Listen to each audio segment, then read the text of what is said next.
Believe. Faith is the answer. Believe. Believe. Believe.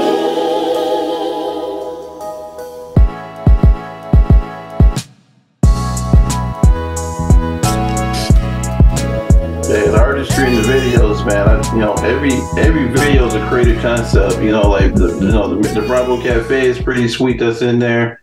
I watched other videos. I think a lot of it is you guys keep reinventing the narrative. Like Bob's like that fifth element. So you bring Bob in, it changes everything. Everybody in your collab is just equally talented. The talent is crazy when you think about it. It really is. Yeah, man. Like homegrown. Like, please give us a little perspective from you, because when we had RP and Bob Rock on, we had to break it up into 2 episodes because it quickly became the Bob Rock improv session, which is all good. But we really didn't get a lot of the origin, so this is kind of like part 3 of that conversation. Oh, I see. Okay. Yeah. Well, so I would say Kamani and I. Amanu, we linked together as Bad Wolf before Green Lights. Like, Bad Wolf has been around for a minute. So, and we've played shows with Bob Rock, as a solo artist, Bob Rock, and just had a great time, and always knew he was like a homie and someone we would like collaborate with and just like, just continue to push each other, you know what I mean? And, but at the same time, Andres being such a force with his band back in the day called Abstract Giants, and then just his production, he would just continue to make beats and just like send beats. And so like it eventually like looped in Bob Rock, I would say, I don't know, a few years ago, pretty much like since the pandemic. And I don't know if Bob Rock got on the first record. He might, if it wasn't the first one, it was definitely the second one. And, it just kind of snowballed, and like, I don't know, it's hard to like count how many songs we made, to be honest. Like many. For sure. It's gotta be like albums, I think, at this point, since like, and they're all homegrown. I appreciate you walking us through that, because like the Bad Wolf brand, it sort of reminds me so much of like all the Wu-Tang affiliates. And now I'm like, all right, I get a little bigger picture, because every time I see Green Lights content, I'm like, who is this? Who is that? Y'all on some grimy hip hop shit. Y'all on some joyful hip hop shit. So it's just, my head's all over the place, but I'm just loving it no matter what y'all do. Yeah, it is kind of funny how it works out. Like, if we wanted, if we get like a kind of a group like that, but I don't know, Kamani, what's your thoughts on that end? Yeah, like the group, just all the elements of just kind of, come into different spaces, and I think everyone kind of feeds off of each other. Definitely, yeah. It's like you think about the whole Bad Wolf situation. You think about it, it's almost like activating another weapon, pretty much. The Green Light collab. The way I look at it, it's like you go back to like the way you guys do stuff. Even the Cobras, man, the Cobra song. You think about the Casa Cobras. It's like everything on that track. It's kind of vicious, man. The way you guys flow and the way you guys come in, it's almost like the Swordsman. So you want to talk about the Wu-Tang sound and whatever, basically a little bit. That whole like when you guys drop on the track, it's like the track is ending pretty quick, because you guys are coming in, you're detonating, you're getting out of there pretty quick. So I look at you guys like the Navy SEALs on the record, pretty much. The way when you hear that sound come in. All right, the crew is coming in. It's like Pulp Fiction. You remember Harvey Keitel was the cleanup guy? He showed up after everybody was in there. You guys show up at the garbage bags, get rid of the bodies, and keep it moving, pretty much. That's the way I look at Bad Wolf. And I'm like, man. But that's a huge. The sound is sweet. Yeah, the sound is sweet, man. But it's the voice, it's the way you guys play on words. and the way you project your voice, man, is what makes everything really nice. You know, sometimes some MCs can't control their cadence. You control the cadence is really nice. That's awesome. Thank you. I think was with Bad Wolf, like the initial premise was to always work with the same producer. So like all our records are different producers, and it wouldn't like switch up really. And I think we've pretty much stayed true to that sort of like structure, right? Yeah, on the last Solomon, last two with Solomon, I think we had maybe one or two producer features. But it's all him other way. Yeah, I don't know how far you got in like the Discog or whatever, but like when we first started, it was like one producer, two rappers, you know, kind of keep it true, like two MCs and a DJ type vibe, especially when we would play out, you know. And yeah, it's cool to look back on it and be like, wow, man, we really did a lot of that, you know. And and now that like Green Lights is like moving and like doing a lot of shows and just kind of like incorporating more records, like fitting in Bad Wolf to that is just like double the pleasure, you know. Straight up.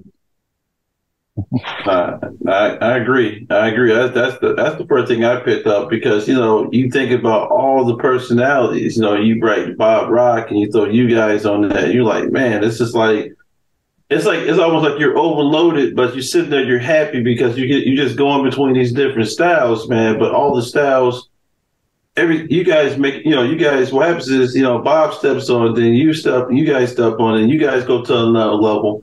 You guys are like basically leveling up the whole entire track, which is pretty cool. And that's it. Some MCs don't make other MCs better, but you guys make each other better, and it keeps getting harder at that point. Man, yeah, and wait till you hear the Bob Rock and Bad Wolf collaboration. I think we might call it Bob Wolf. I don't know, but Bob Wolf. Yeah. You should have like a promo of you guys basically taking him into the Wolf's Den, pretty much. And Bob coming out, he's got like he's like the Wolf's clothing and everything on, man. It'd be pretty sweet. It could be. I mean, I think initially, you know how like world building Bob is, right? Like he kind of has these concepts, right? So the initial one was like, it was like a narrative, you know, like he was a cop and he was Bob Wolf, the cop. And then there was like this whole like novella, you know, it was kind of like a noir, like film, if you will, you know. So we're kind of in the middle of that. We haven't like met in a minute to like work on that, but it's in the pipeline for sure. I'm excited. Yeah. That'd be sweet. And then perform that live, man. You guys got really good stage presence. So it's one of those things where, you know, I watch a lot of the Green Light videos, watch a lot of you guys performing. Performances are nice. That's where you guys really just, man, take it to that different level. You guys love the crowd. The crowd loves you guys, which is a good thing to see. Right. Yeah. We're playing with a band. It's like it takes it to another level, you know. I think, you know, that's a very like simple way to put it, but like there is something to say about being on stage with like live musicians, you know. It's just a different kind of energy. Whereas with a beat, you know, rapping over a beat is also like amazing, and it you know, it's just like a different type of approach. So it's fun because Bad Wolf can do the beat. We do more like beat heavy sets.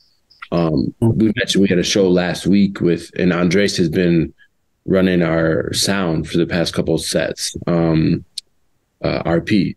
So it's all beats, you know, and it's just like a different vibe. But then we're going to play a show with Green Lights later in the month, and that'll be a live band with Willow Wells, you know, and it's going to be like much more like organic and warm. So we kind of get, Monty and I get kind of like a best of both worlds in that way, wouldn't you say, my man? Definitely. Definitely. It's you get those two different feels from beats and from the live instrumentation. It's a different feel, but both are like feel good. I can see that. I mean, the band, man. One thing about hip hop, you think about the MC concept and the DJ.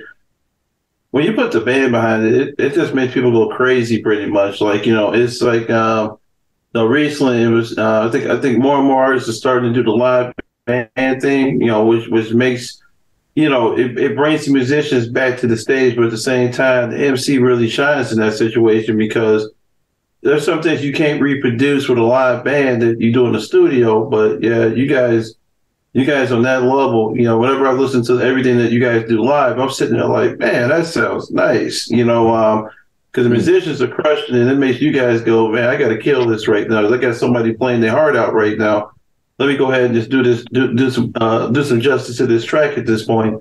Right. Like, I'm going to ask you, one of the songs I found out there. There's a song out there, Confessions. Is that you guys as well? That Confessions track? Which record was that on? It's about 5 years ago. It's Bad Wolf Confessions. The track, like, it looks like a noir like scene, like two guys wearing hats or whatever. Is the video out there? Have you seen that? I don't know if I have. No, I don't think so. Yeah. Because there's a lot of people out. There's some people out there. What I started to see, like with your guys' style, you start seeing other groups, other people trying to get that Bad Wolf sound. Yeah, it's called Confessions. I'll send it to you guys. It's interesting because you sit there and you go, "No, this is like about 5 years ago, but it sounds different. But the flow is almost there. You know what I mean? You listen to voices and everything." I'm like, interesting, because there's a lot of stuff out there, like Constant Cobra. I've heard that out there, and then I started looking for more. Like going to those people, I started looking for more Bad Wolf. So I find the track, and I started looking, and I started seeing stuff, and I'm like, no, that's probably somebody else. But the thing is, it fits the Bad Wolf moniker almost. So I seen the track. Yeah, I see where you're looking at. Yeah. So Interesting, right? It is interesting. So I will just say this is not us. This is Bad Wolf with one F. We are Bad Wolf with two Fs. Right. And I could send you like a more recent video we did. Hold on.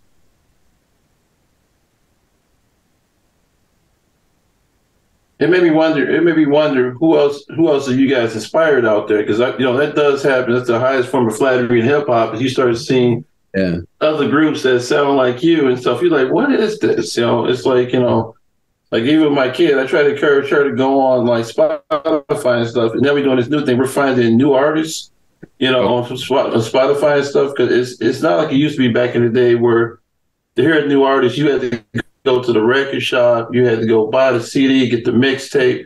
Today now, you can play Russian roulette with Spotify and somebody pops up. You guys, Greenlight and Bad Wolf pops up on Spotify due to what I've started to listen to lately. So you guys you guys are deep in my playlist now, which is pretty incredible. There you go. I sent you one called Spaghetti Western. See if you like that one. Cool. I don't know. It makes me think of inspirations, like what you're talking about. I know with Bad Wolf, we've always kind of had this like, kind of like you were talking about, like a darker angle to things. I mean, we definitely have like lighter songs too, but like there is like sort of a noir vibe to a lot of our writing. I think it's sort of abstract too. So I'm thinking about artists that have inspired that, and one of the ones for me is definitely like not even hip hop related. It's called Portishead. If you're familiar, yeah. So like a lot of like the trip hop kind of stuff, like that was like a big like influence in me when I was first like getting into writing, like back in high school. So to have that kind of translated through up and even till now, years later, it's like, yeah, that's kind of probably the vibe that I'll always have, you know, in one way or another, you know. I mean, when you write, what you guys, when you guys write, is this more you guys writing independently, getting together, or you guys writing together in the studio? I mean, what's that creative like scene like for you? You want to add to that? Come on. Yeah.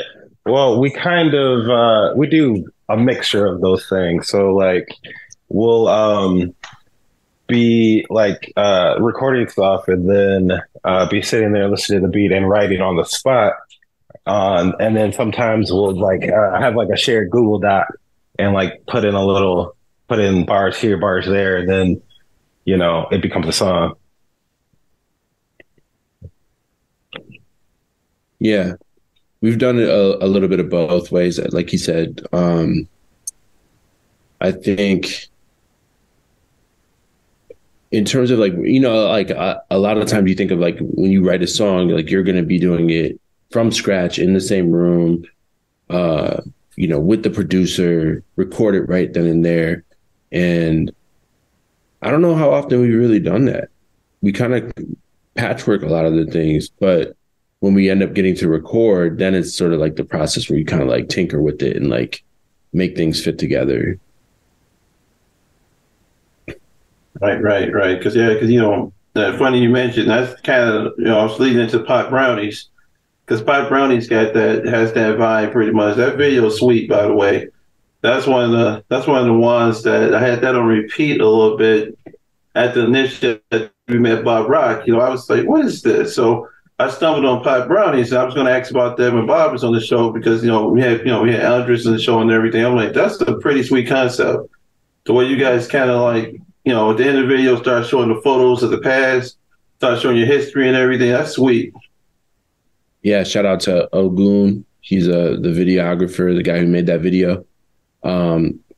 He's like influential. He's shot a ton of videos for all types of people. But that's a dude you knew from back in Champaign, right? Come on. Yeah. We went to school together. Ended up doing some music. We had a group way back in the day called the Justice League. Yeah.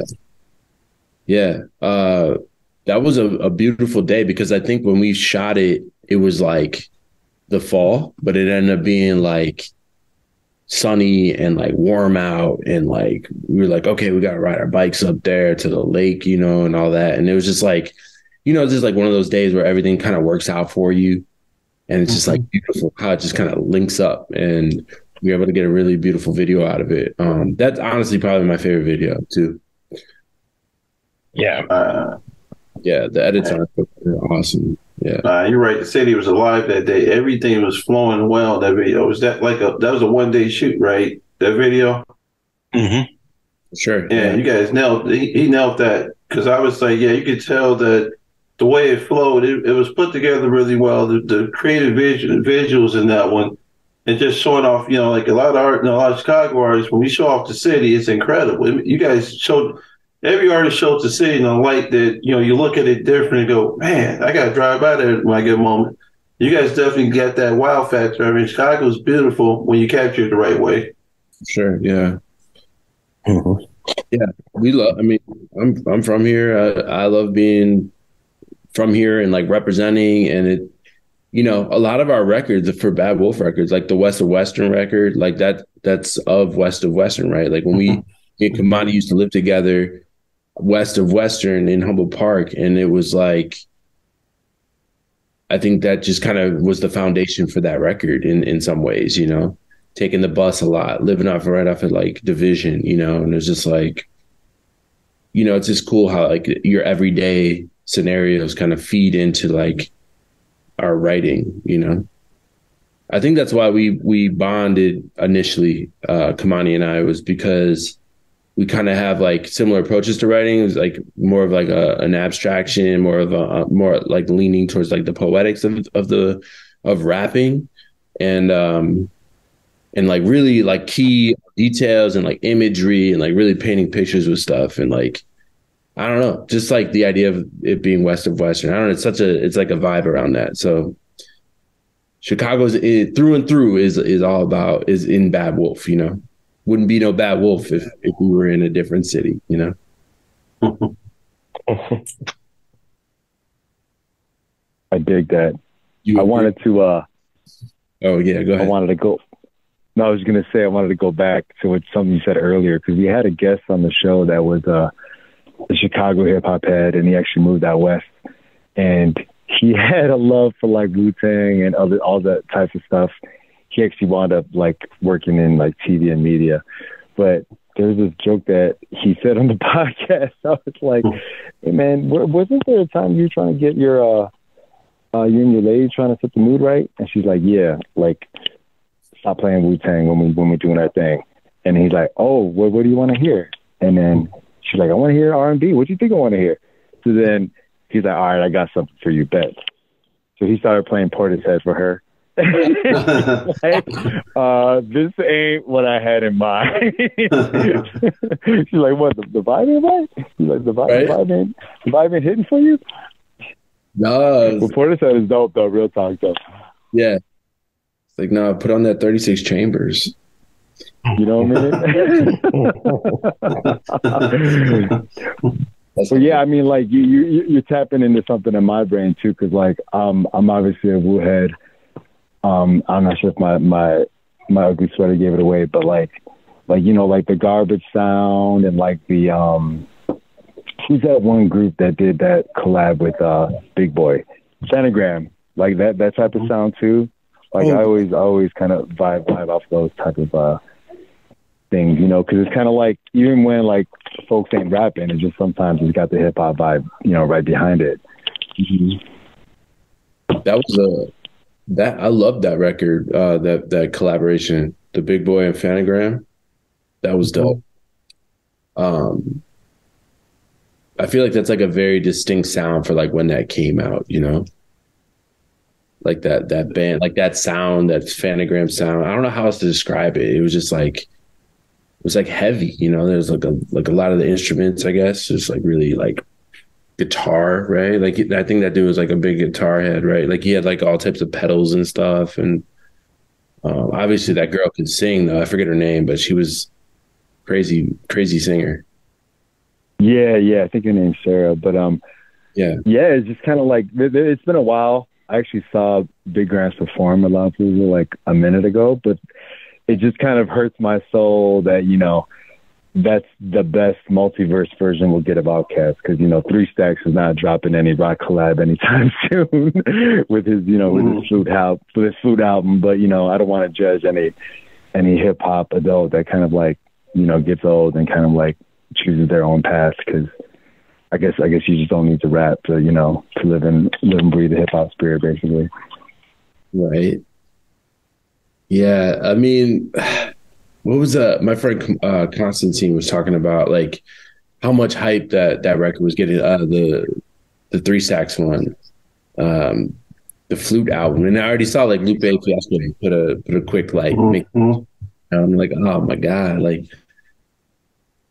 he got criticized for that, which is crazy. But people are like, why did he touch it? But it needed to be touched. The best way I put it. I mean, I wouldn't see other people take it and do their thing with it. You know, Andre, you know, he said like, hey, I have nothing to say. And so the memes going around the internet, like, if I send this, that means I'm done talking to you. So he's become like a meme in his own right now.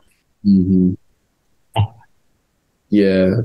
And someone said it perfectly about what his retort about like what he wanted to rap, but he like, what am I going to rap about? Getting like a colonoscopy, you know? It's like, someone's like, yo, we talk rock would do that shit, like without a doubt. Like, you know, it's just like, I guess to each his own. But I don't know, man. Like, I guess we all evolve. You know, I'm not against what he's doing, but I would love to hear a verse from him for sure. I mean, he can rap about colonoscopy. I mean, think about it. We rap about everything else, you know. That would make it intriguing. You know, some people might be a wake up call for somebody. Go get checked out. Andre 3000 said, "Go get your colon checked." I mean, it'll work. I mean, think about hip hop ain't went there yet, but somebody's gonna take it there. He could be the one. Good, man. I'm almost positive Bob Rock has mentioned something about a colonoscopy in one of his bars. I'm almost certain. I'm willing to say that. You found out Bob is the inspiration behind the Flute album. That'd be like no. Bob. No, he's a wild child, man. But no, I really appreciate you peeling back the layer, because I remember when RP hit me up with both of your info, and then when I first got his message about Bad Wolf, right? You said Bad Wolf with 2 Fs? Yeah. I was like, okay. And then he dropped the other 2 names. I'm like, all right. So then again, like, I've seen the names on some of the Green Lights albums, and again, like when I just see the Green Lights brand, for me, it just kind of like is like the overarching brand. But to kind of go on a side tangent, like one of your recent collaborators, Doc Watson, like I've done some projects with him under the Daywalkers brand. Right. And there's like some Daywalkers like crews out there on these streets. So like whenever I'm trying to like search up our stuff on Spotify or Amazon Music, I'm like, wait a minute, this ain't us. Like we spell it the same exact way. What's going on, algorithm? Why are you trying to lump us together? Yeah, man. Even just looking up on Bandcamp, there's like a million Bad Wolves or like riffs of it, you know. So I think that's why we were like, let's add an extra F, you know, and like for our Instagram handle, you know, it's actually WADWOLFF. We switched the B and the W, you know, because it's like it's hard out here, man. But no, yeah, it's a deep discog, you know, and it's, you know, it's all independent too. So it's a lot of our sort of like the ways we approach it, you know, it all kind of shifts and moves a little bit as the time goes. Mm-hmm. Understood. I mean, like, yeah, it is a lot going on out there. You know, like I sent No Sage I sent you that Young Thug with him just doing ad libs, and I was laughing about it. You know, like, you know, Thugger's going through that whole court case in Atlanta, the RICO and everything. They got an ad lib out there where he's just screaming in the background, and everybody, you know, somebody writes me, "How's this hip hop?" I'm like, well, when you put the layers and everything on top of it, it becomes a record at that point. But you imagine, like, you know, when you're a kid, you make like weird sounds walking through the house, and your mom or somebody look at you like, "Stop it." This guy did this like for a whole entire track, and almost won a Grammy for it. I'm like, wow. I mean, it just shows you, like, man, the special, I guess, the special children of hip hop, the Bobs and stuff of the world, they have this unique style. Like like I said, you guys are like, the Wolf from Pulp Fiction, and Bob would be more like, you know, you taking a mixture of John Travolta before he saved Uma Thurman's life. And you put it together, and it makes one nice collaboration at that point.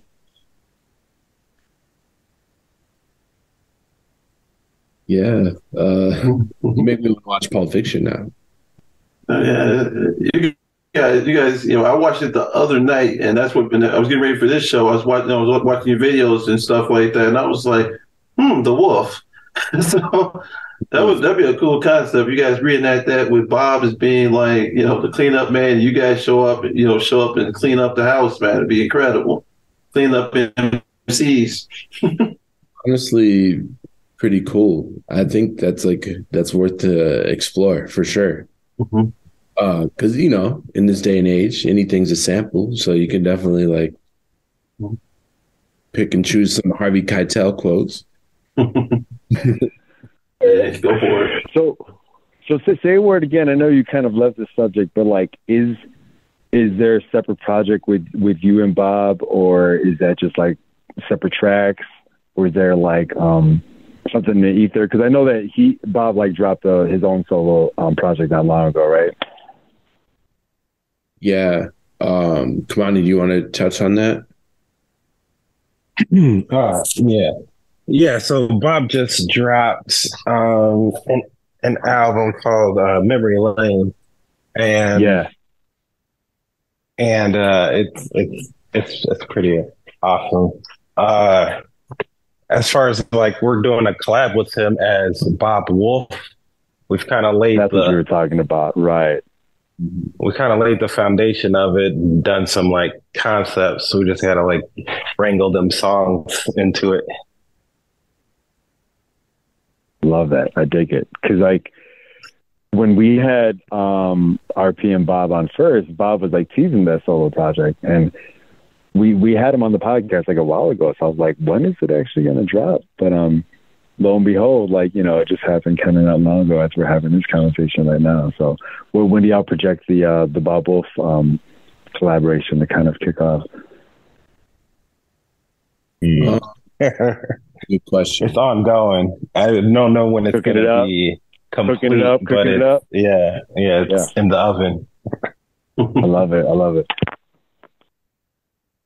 Yeah, Bob actually Bob kind of blessed it because he had us over, and then we just kind of went through like folders of beats with him, and just kind of been like, yup, nope, yup, and just kind of like catalog like what we were all feeling, what we were kind of like on the fence about, and then like ones that we were like, okay, it's for a different thing, and then kind of just that was the process, and just kind of whittled it down.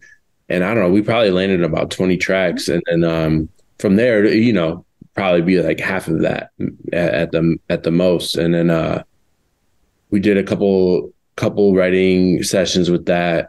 So I would say it's about maybe close to a quarter finished or so, but it definitely got to tighten some screws and whatnot. But that's going to be fun. I'm really looking forward to that, because we've performed from Bob's record called Press Start, this track called Too Hot.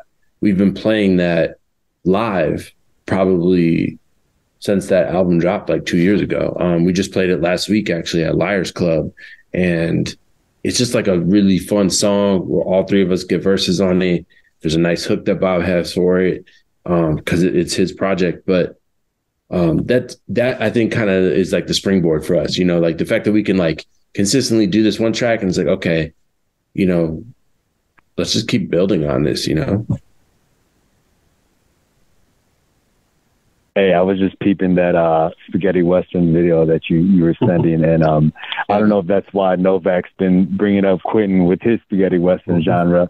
What? Y'all got some horses on the ranch and whatnot? Like, what happened there? Y'all guerrilla filmmaking, or you got permission? Y'all got a farm and ranch in the back, like with Yeezus or something?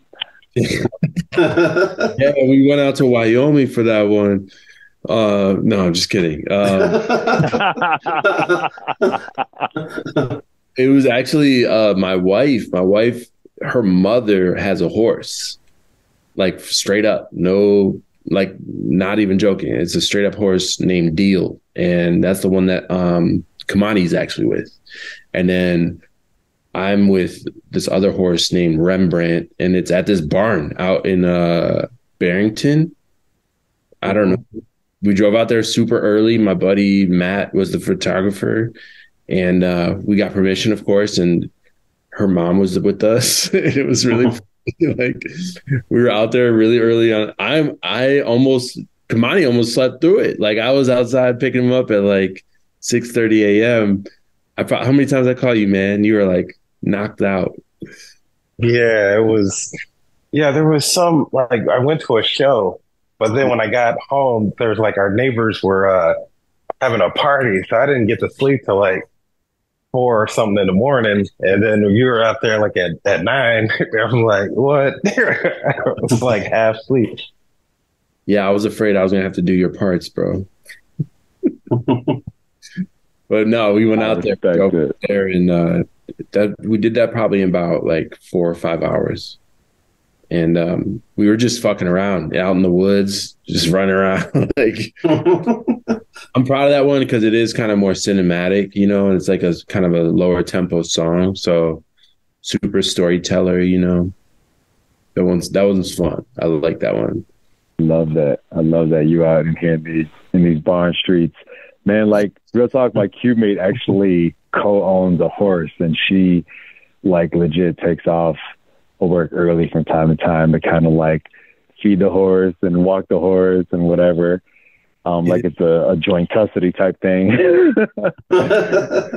Like I think it like the horse used to be like some Seabiscuit racer or whatever. I forget. It had some crazy name like War Horse or Battle Axe or something crazy. But now it's kind of like retired and they're all just kind of like, you know, minding it at this point. But Right. yo, like, did y'all ever watch the Barbie movie earlier this year? Yeah, I saw it. I'm taking y'all on a separate tangent. So like I started on that video earlier this year. And yeah, I brought this up to Novak probably in another episode, but like there's so many crazy layers about the man character, Gosling, right? And then lo and behold, like the theme of horses kind of takes over the movie pretty quickly from his character's point of view. And I'm like, am I questioning my manhood? Because I don't know if I've ever have been that barbaric to kind of like gravitate towards a horse. Yeah. And then one of my respected hip hop heads, Iowa Rockwell, that I went to high school with, lo and behold, his album dropped like maybe weeks later after I saw the Barbie movie, and there's like 3 horses on the cover of the album. Like, all right, great. I need to know what's up with this now. I need to give me a cowboy hat. Yeah, the Westerns are having a moment, I guess. I don't know. You said Iowa Rockwell, right? Yeah, so me and Iowa, we went to high school with each other, and it's just been a blessing to be in his space whenever. And a little Easter egg, I'm not sure if y'all knew, when I hit RP and Bob with a beat, I was like, hey, can y'all do a collab with me? It was an Iowa Rockwell beat. So they did a little like mini single with me. I think the track was called Third Eye Visions. But yeah, Iowa, yeah, he's out here, man. He's doing a lot of things. Yes, I love his art. And I've heard that track. I know that track too. That's a banger, man. That's a fun song. Yeah. The chemistry with the horses, though, is interesting. The video. The horses were so subdued. You guys give them something where they, I mean, they were vibing out with y'all. I'm watching the video. I'm like, the horses are so like right now. Y'all had like a quick training session. Y'all must be like some horse whisperers in a past life or something, because y'all weren't like face or nothing. Nah, I mean, definitely a little terrified on the inside for sure. But because I've never really been around horses like that, and like, you know, my mother-in-law's like right off camera. She's kind of just giving us little tips, and just, I think we're feeding them apples, and they were just down. They were down for They love the apples. Yeah, exactly. They love the apples. My coworker would definitely snatch a bunch of apples from work and bring it. Yep. Yeah, that's like the next phase of like pet ownership, I think. I don't know. We'll see. That's definitely next level. You can't get a Rottweiler to be that patient in that video. I'm watching them just like the horses. I'm just waiting for when the horses just drop bars in that video. I'm like, if the horse started talking, I'm like, I'm done. The one thing we regret not doing is getting on the horse in the video. So we were like, my friend Matt, who shot it, was like, next time we got to get on them horses, man. And like, we were like, I don't know, bro. It hurts, man. If you ain't got the right pants on, the right jeans, man, that hair, man, from the horses goes right through the saddle sometimes. Yeah. So you've ridden a horse? Oh, yeah. Okay, yeah. I was terrified, man. When Didn't hesitate. It's terrifying, man. When you're on the horse for the first time, you know, you think about, you know, you're Chicago and I'm a West Sider. So the first time I got on the horse, I was up in Milwaukee, and I'm on this horse, and they're like, we're going to cross the stream. And I got out there, the water's flowing and everything like this. I'm like, this ain't the nature I want. And then the horse decided to, like, basically, I want to say buckle a bit, but he started chopping up a little bit on the rocks. I'm like, no, go straight across the water. You know, do nothing special. Everybody's like, do not hit the horse. I'm like, I'm not going to hit the horse. Do not take, you got the little leather thing that you basically use to speed him up and everything. Like, you hit the horse, he's going to throw you into the water. I'm like, you know what? I'm going to be real gentle with the horse. I'm like coaching him. Get me across the lake. Get me across the stream. I got across. I got off the horse. And the rest of the way we walked, just like you guys in radio, we walked back to camp. I was like, I'm good right now. Novak got the courage. Bro, man, you're pretty tall, man. You probably just hopped on that thing on your tippy toes, man. No, it's not. It's easy getting on them. It's hard getting off because you try to get off a horse, man. It keeps moving, or they always try to eat, man. You know, horses are like people, man. They're always hungry, man. Without the munchies, pretty much. Bring snacks. Yes, sir. Imani, were you scared or you were good? You were cool. Nah, definitely was had some fear. Those horses are huge too. You don't know till you're right up on them how big they really are. Oh yeah, when you look at the muscle and the leg size and everything, you're like, man, this thing could kill me. That's the first thought. Like, what do I do? I have to fight the horse. Who's gonna win this fight? Probably the horse. Definitely the horse. Yeah. Don't get on the wrong end of that like back kick too. You know, that was like the constant thing I was thinking about was just getting like drop kicked, you know, just like out of nowhere. I was like, this is it. This is the end. And it's gonna be on video. It's gonna be awful. Nah, you gotta keep flowing. If he kicks you, if he bucks you, what you do is make it like it was meant to happen and just keep flowing, man. Part of the video. That's what the beat changed. It's all part of the show. It's all part of the show. That's what we Wasn't learned. there a part I actually saw Nope super late. I probably saw it last month. Wasn't there a part of horses in there? I know there's like so much going on in that movie. But yeah, wasn't there a character who like escaped on a horse or something like that? I know there's a motorcycle, but man. That's a lot going on in Nope. Remember I'm sorry. Yeah. Man, I saw Nope and I fell asleep on it in the theater and I woke up and the horse is gone.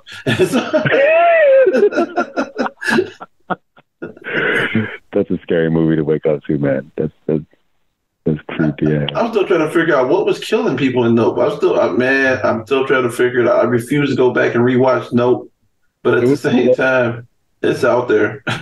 Wasn't it like a monster or whatever in the cloud? It was like hanging out in the cloud, right? I only saw it one time, but now I'm like remembering like, yo, there was something going on. Yes. Mm-hmm. Yeah, it definitely sticks with you. I don't think you're meant to like grab onto one thing, but now that I remember it, it's sort of like he was a horse trainer and his dad was a horse trainer, right? Mm-hmm. The main character, I forget the actor's name. He's super dope and everything he does, but I guess it's trying to tap into like, since he knows how to like train stuff, he was able to train that alien in the clouds basically. Or was it really an alien? That's what I think. Like, you know, and inside, you know, man, Jordan Peele's world, that might not have been an alien. That might have been Taxes of Death. I don't know which one it was. I mean, because Jordan Peele is different, man. Yeah, lots of layers. That makes me want to go back to that, actually. Yo, man, yeah, I've been wanting to watch it again because, like, I'm definitely a hip hop head, but Novak knows I'm a film fan first, and I think I'm overseeing a lot of that movie and overinterpreting it. But I think there's a piece of it where it's like he's putting some commentary on when he was like doing the Jordan Peele show, right? The Key and Peele show, and I felt like that Asian character in there, when he had his little sideshow with the monkey, I felt like he was doing some commentary about like, you know, I'm done with that monkey show. Now I'm on to like this more cinematic masterpiece part of me, right? But he's also serving this movie on a cinematic platter for these fools that are like praising it, like he's the next best guy, John Carpenter. And he admittedly says like, you know, hey, I know John Carpenter, like John Carpenter's dope, but I'm gonna still give you whatever you want because you're gonna keep watching it, right? So there's so many layers with Peele, like I don't know, or with Jordan Peele, like I don't know what to take it as. Well, you know, if you ever do another spaghetti western, you do like a follow part 2, you bring the monster from Nope into it. And you know, man, I mean, there's a lot of visuals you can play on because, like, the horses were the star of that movie. Actually, you think about it, the fact the horse is doing everything, and and Daniel Kaluuya was just basically, Daniel Kaluuya was just chilling in the movie. But yeah, Keith David died in the first 5 minutes. I was like, wow. Yes, that's right. Oh man, I mean that's definitely if we were to do it again, yeah, we'd have to get pretty creative with the clouds. Little nod to Jordan Peele maybe, but I don't know. Hey, I'm with it. I'm with it. It'd be cool. What if Bob appears in the clouds? Maybe that's what it is in the cloud. It's just Bob Rock. I don't know. Work. You guys trying to tame Bob in the clouds, trying to bring him out the clouds. Oh man, that'd be awesome. It's just Bob. That's just Bob Rock. Yeah. Man, that could definitely work. But yeah, you got me want to go back and watch that movie. I mean, it's it's not like Us, not Us, man. There's so much hip hop plays on Us. If you think about really, bro, I still haven't seen that one, man. I only saw Get Out and Nope. I got to check out Us. Us could be just bad MCs versus good MCs. If you think about it, you kidnap an MC Really? Mike, and then you put his clone back on Earth. That's what Us. Like a doppelganger, you know, but like from a different planet. And yeah, I'm trying to remember Us too, because that one was like much. I feel like that was more scary. Like that was like a lot more dark and like I don't know, just like this other side of the pendulum, you know, and just like the evil spirits that were in there. That movie is also really good. Yeah. Did you see that one, Kamani? You saw Us. I know you did. Oh yeah, I've seen all the Peele movies. Yeah. He haven't missed yet. No. I'm not sure if y'all caught this. What about Keanu? Oh yeah, did he direct that one? Oh, I've never seen that one.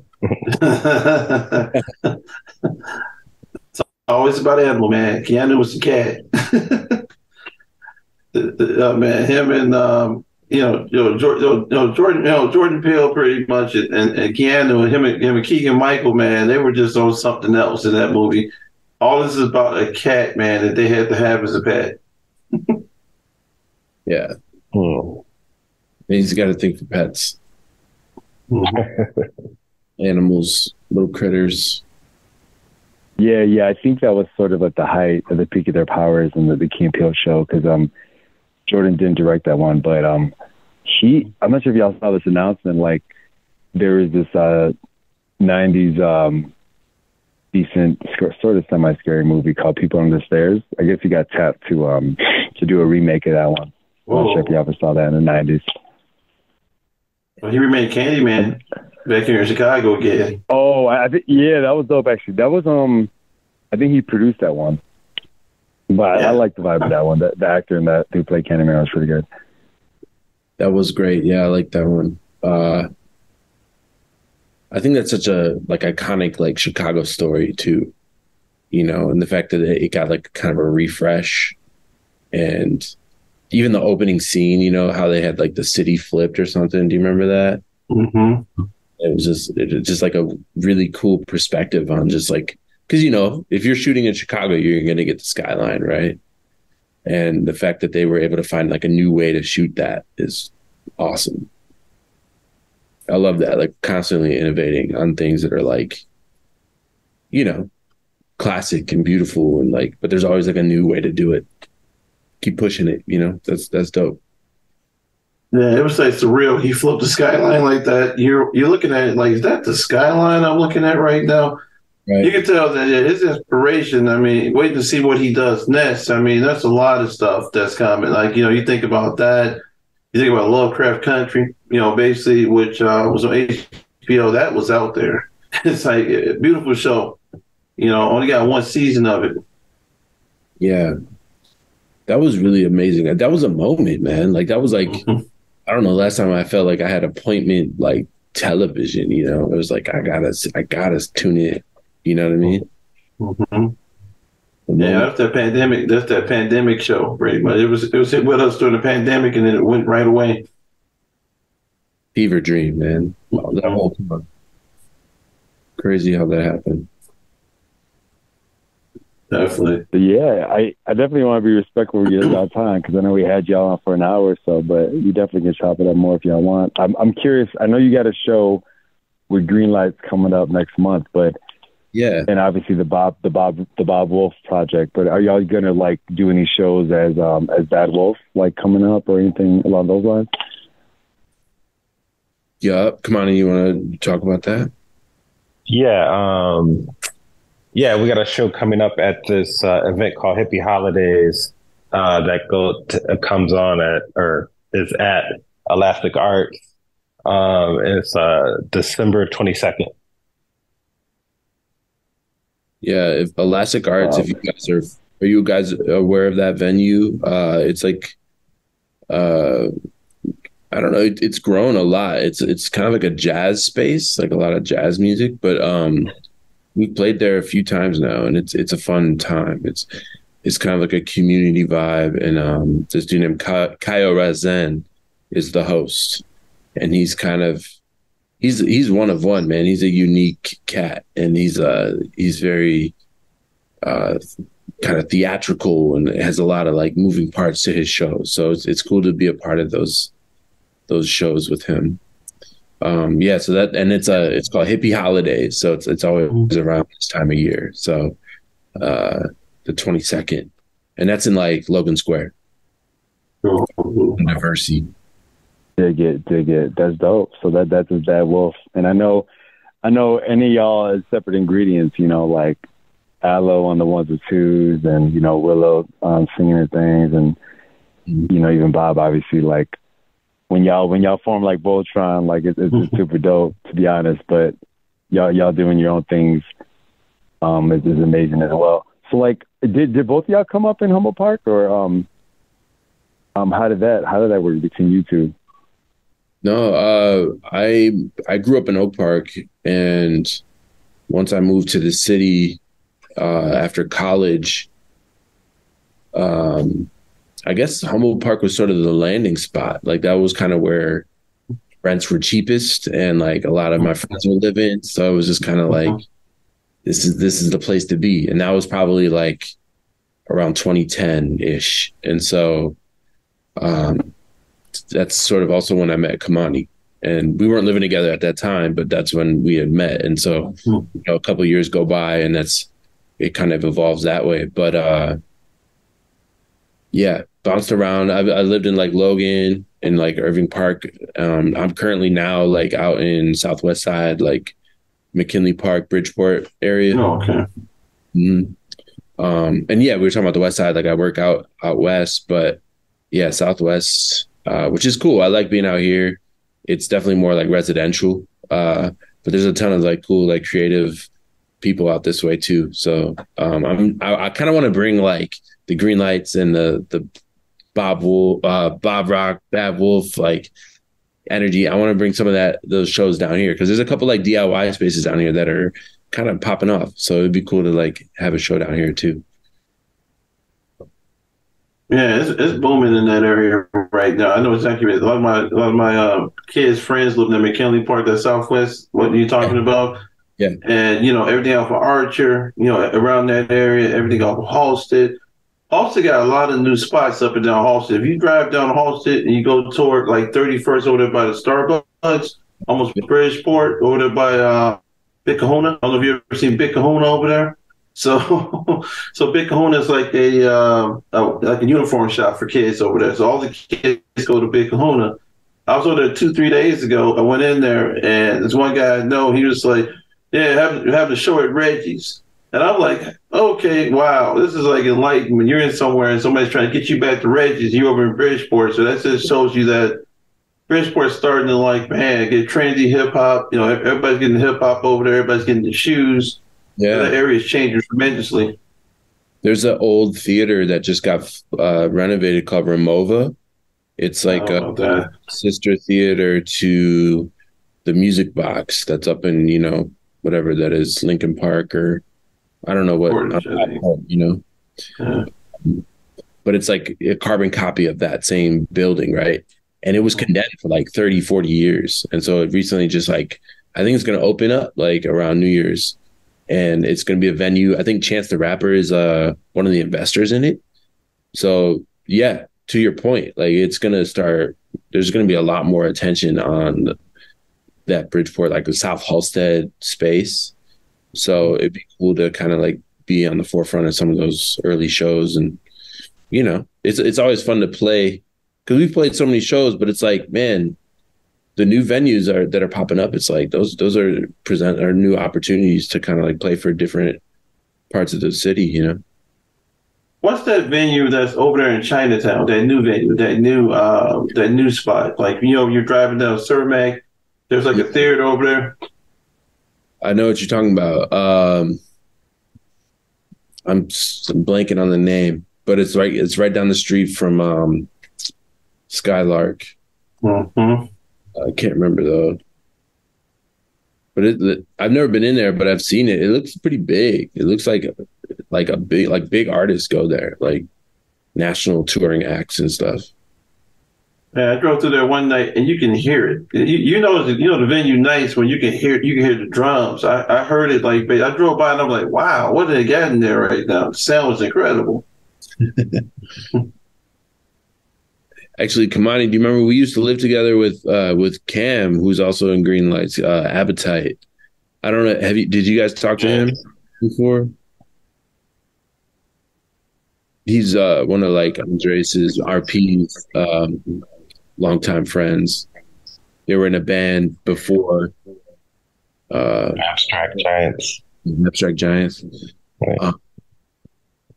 Oh yeah, that venue is called Radius. Radius. Really, yeah. Yeah, I haven't seen it. I haven't recognized any performers yet. Yeah, but yeah, you can see the crowd out there. You can hear the music. I mean, that might be one of those hidden gems over there if you think about it. I mean, that's a nice spot to rock out, and they got ample parking around that space. That's the only difference. Like, you know, in South Austin, you got so much land over there. You think about like if the right venue pops up, you got enough space to park everybody safely. It's like, you know, I live by every year they do Riot Fest in Douglas Park, and I lose every park on my block every year to Riot Fest. I just sit out there. I mean, I can hear everything from Douglas Park just by sitting outside. That's how nice it is. But Chicago's going that route. Weren't they giving you guys free tickets for the people that live around there? Mm-hmm. Did you go? You were going? I did. Yeah, I did. Free tickets. One of my guys, you know, he's one of the people that helped bring Riot Fest to Douglas Park. So, you know, it gets you backstage a little bit with certain artists. We had Wu there one year. It's been pretty sweet. Yeah. Yeah, that's awesome. And Chicago's becoming that walkable, like, music community right now, as opposed to what it used to be like where, you know, now you can walk to different festivals. I mean, yeah, I could definitely see that. You think in terms of like so many opportunities just to do business out there right now. Yeah. I mean, there's gonna be another good summer, I think, this year because there's so many more events coming this summer. I love it. Already ready for summer. I skip winter, man. Skip it. These 50-degree days, man. It's like California Christmas out here. Man, I'm scared, man. You get 65 in Chicago, that means I'm getting 20 inches, man. That's what that means. Could happen. Mm-hmm. I don't know. That last winter, my kids' sleds didn't come out, not a lot. So I'm not sure when we're going to get hit hard. I'm not sure if it's going to be this one or the next one. You do it this year, man. Do it at Soldier Field. Have you done the sled at Soldier Field? Man, it's nuts. No, I haven't done it. Yeah. Like the one that's like that hill, like right by on the lake. Mm-hmm. I know what you're talking about. It's a steep one. Yeah. Kids falling off the hill, man. It's nuts, man. To see like an 8-year-old fly off the hill. that'd be a dope video. Imagine Floyd coming down the hill with the GoPro in front of him. Yo, I got a GoPro last Christmas. Me and my wife split it, and it's honestly the coolest thing. Like, I'm gonna tie it to a sled. That's my goal this year. Nice. Well, I'll get back to you guys with some video on that. Hell yeah. Report back. For sure. Report back. Hopefully concussionless. Yeah. Oh, you know, I didn't ask the typical finger pointing interview question. So, like, both of your monikers, like, where do y'all get the homegrown? Is it from the coffee stuff, from the herbal stuff? What's happening over here?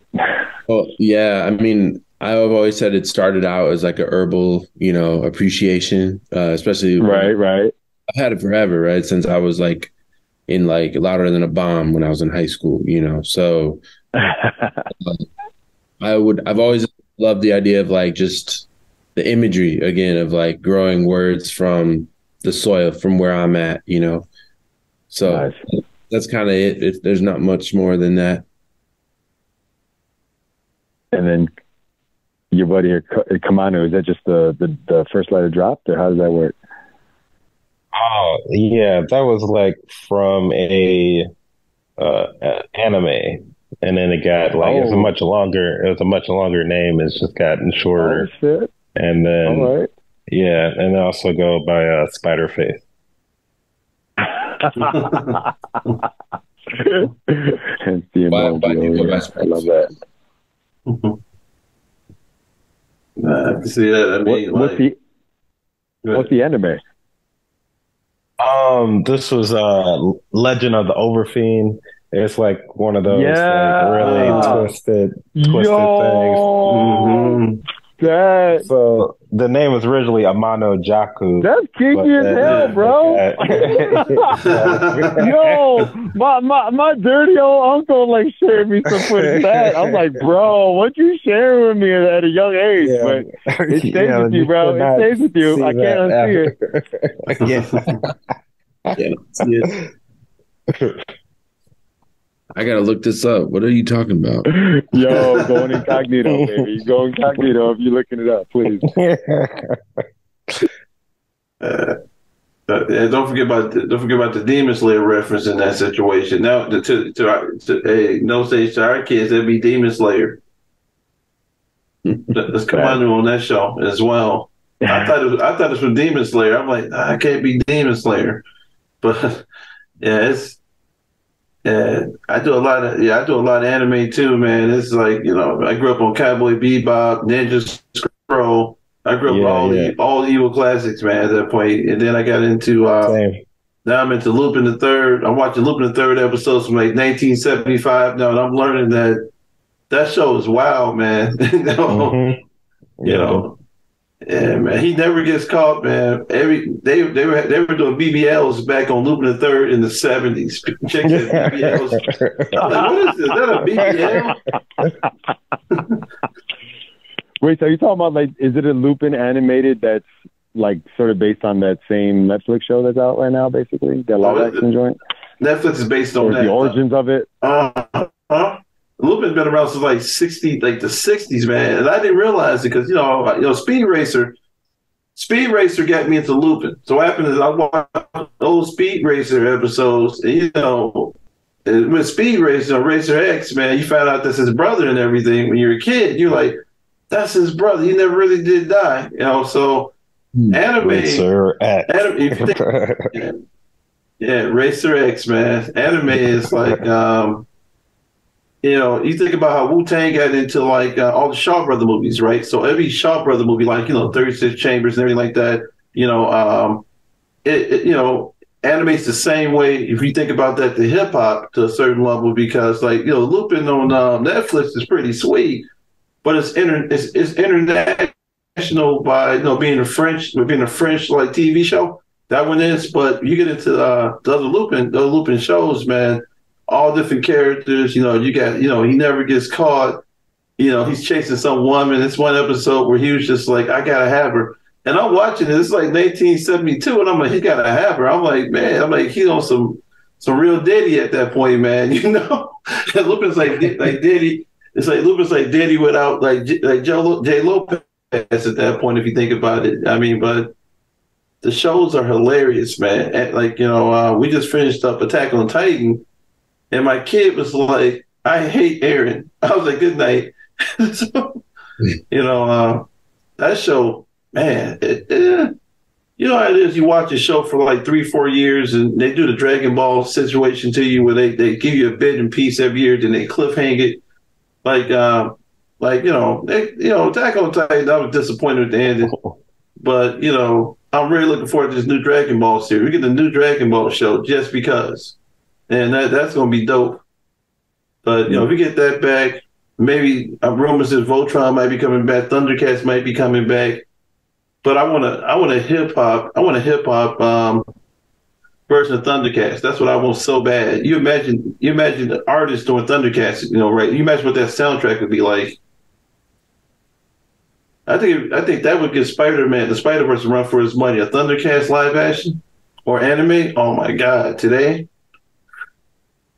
you see a bunch of grown men and there were new kids just cheering. Didn't Thundercats try to make another reboot or rehash or whatever it was? Like it was too kiddie, man. The one with the like the big face, trigon looking face, Thundercats. I never got to watch it though. Right. They tried, man. They almost did justice to Voltron. To me, Voltron. I was watching the Spray Voltron commercials again the other day. Those are some of the dopest damn commercials ever made. Mm. You ever see African Bambatas, like the Black Lion? Oh man, that's crazy, man. You got Common rapping. Mac 10's one of the lions, man. It's if you read, Sprite was on to something with that situation in terms of hip hop and Voltron and the Rogue Beast. If they redid it today, I always wonder who would be the lions right now if they did it today. It'd be a whole different vibe.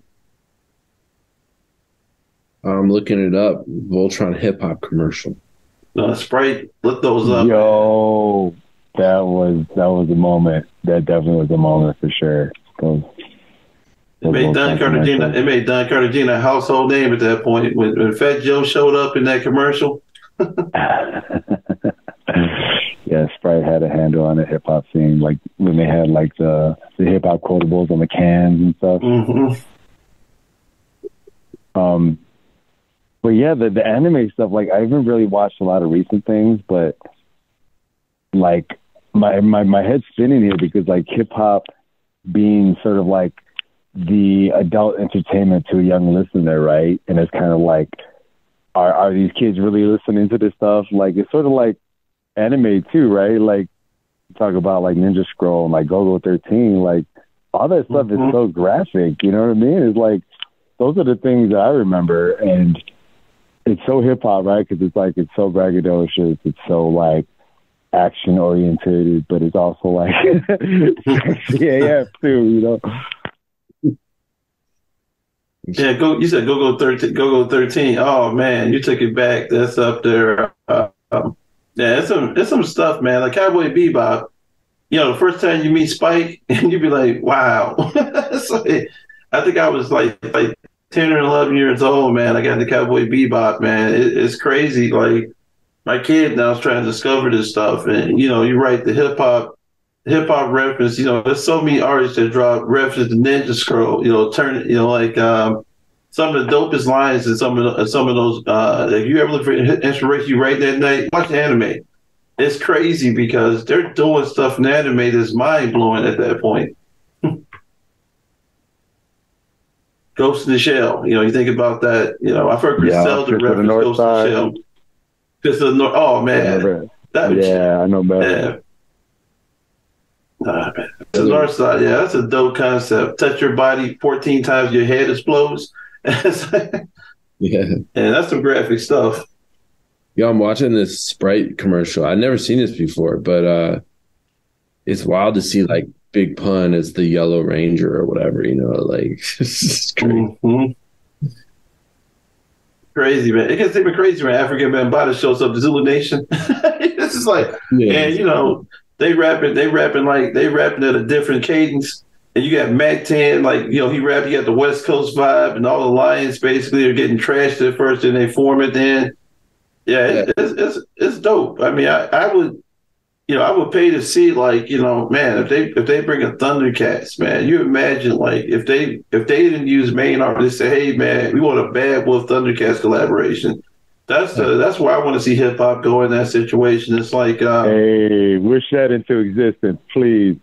man, that'd be dope. You know, we could try it. We could try it, Jay. I mean, it's, hey, you know, we could take it to that level, man. But you get that going, like, because once upon a time, it was the Neptunes wanted to do Thundercats. This is Pharrell wanted to get that property. You imagine what that would have sounded like, what he did with Despicable Me and everything. You imagine what that sound of Thundercats would have been like. It probably would have been crazy. Pusha T probably, you know, you got Panther with Pusha T as the theme music or something, man. It would have been interesting. I mean, he does write jingles, you know. That is true. Yeah, I think Goody's in here too. I see CeeLo. Oh yeah, yeah, that's cool, man. I did not know this. Yeah, Goody kicked it off. They had, you know, like No said, they had special hip hop cans around that point in time in history. I mean, it was like Sprite came out to St. Ives. You know, you had the whole St. Ives commercials that was with Dre and everybody and Snoop. Everybody's rapping about drinking a 40, and then they had to get rid of that. And Sprite came and cleaned it up. It's like, man, hip hop has done so much, and you know, it's the anniversary of hip hop and everything. It's kind of like the reason why, you know, we do what we do at this point. I mean, this year has been pretty interesting hip hop related, but yeah, that Sprite situation, it's incredible. If they redid it and they did it right, or just did it regionally based on, you know, Chicago artists or LA artists and stuff like that, it'd be ridiculous at this point. That's a good idea, like a local version, like if it was like Chicago, like what would be the marketing, like what company or like what brand? Like, what's a Chicago brand? Like, my mind immediately goes to like Malort, but it could be a lot of different things, you know. Or even that's nice to you guys. You think about a green light version that, you know, it's very possible. Is that intellectual property? Yeah. Oh, I paid to see that video. You got Bob out there wearing one of the suits, man. That'd be crazy. I mean, it's a lot of dope concepts out. There's a lot of dope possibilities out there. That's the way I look at stuff lately. It's like, you know, why wait for somebody to do it at that point? If you got the idea and the vision, go to see what you can do to roll into it, because they're not doing anything with the IP right now. You know, you might get another Voltron show, but the toys. One thing about today, the toys are worth so much today. The stuff we played with, these kids are going crazy about it. It's insane right now. Like, you know, G.I. Joe toys, you know, Transformers. I got a buddy who collects Transformers. He's buying like Transformers on average like $300 a pop. And I'm just like, what do you do with that? I put it in the glass IKEA case and I stare at it.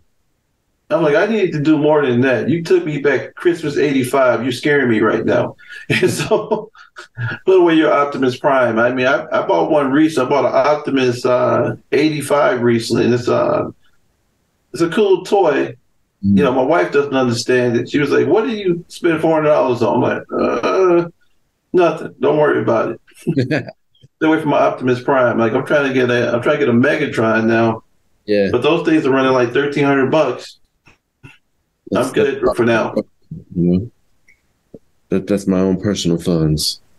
Oh yeah, it is, man. But you know, there's so much inspiration in hip hop and everything in those toys and everything. I mean, hell, you think about, man, if you even watch G.I. Joe and start thinking G.I. Joe, man, they were ahead of their time. I bought that show recently on Blu-ray. All the G.I. Joe episodes, I was watching them. You couldn't play half those episodes today on TV. That's all I gotta say. They got some gems going on in those shows. Like, you know, no one is half the battle. I'm like, I'm watching the show, like Lady Jane shows up. You got Duke and everybody. I mean, that show is wild, man. I mean, G.I. Joe today would probably be like PG-13 if you released it today. Right. And they were like marketed towards kids. Yeah. Yeah, man. You know, we got it firsthand as kids, man. It was a different level. Today, man, every show's got an educational component to it. G.I. Joe taught me, like, man, I gotta get to the gun range. I gotta buy a gun and be cool with it.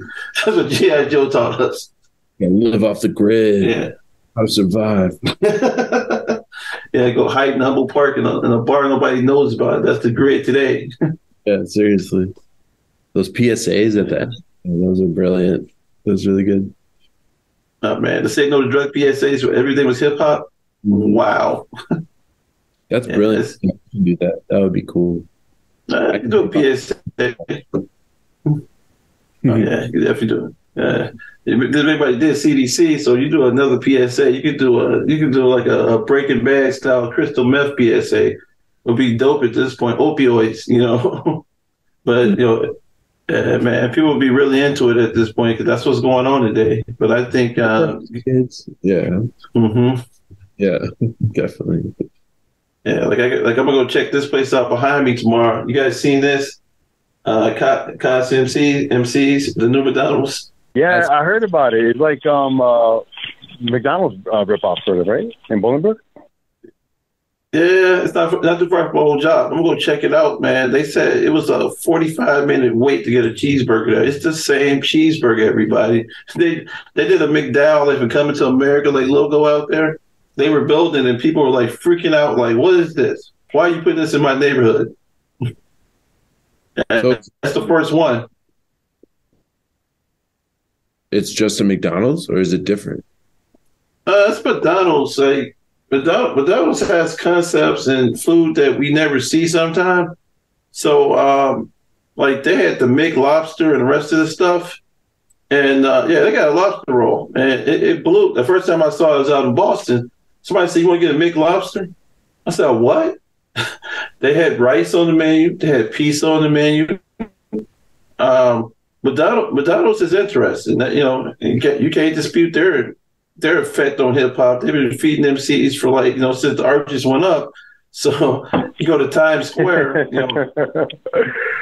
So is Cosmix the same brand, or is it a different? It's not. It's authorized by McDonald's. Authorized by McDonald's. I'm looking at the menu right now. Yeah, it has a very similar vibe, but it's slightly different. Like there's no overlap, but it's like burgers and stuff, but it's just like different types of burgers and like egg McMuffins on there, for breakfast. But yeah. They're supposed to be fighting Starbucks with this, I hear. Oh, really? Mm-hmm. They're trying to kill Starbucks, yeah, because I heard it's sort of like almost like snack based, sort of. Mm-hmm. It's like I don't know if it's like light snacks, but like sort of on a different palette. Man, Starbucks, you think they selling crack, man? I don't know what the hell. You wanna do a concept, Starbucks. What the hell they really selling, man? Because if you go there at 8:00 in the morning, there's nothing but soccer moms. In the suburbs, is all soccer moms, Lululemon pants. And and car seats, and these ladies are ordering like the average order is about like $14. That's a drink and a sandwich.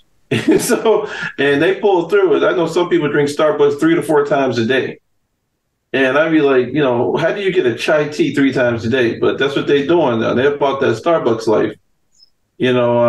Once they get you, they got you, man. Starbucks is like nobody move weight like that right now. Coffee beans are cheap. The sandwiches are microwavable. They're killing it. Well, you guys watched that video, the Cafe Bravo, right? So we love coffee. We shot that at a. Did you guys talk about that? At the Brood over in. We riffed on it a little bit. We didn't know about the location, but yeah, that video was dope. I love that. It's real dope. A horror themed coffee shop in Avondale.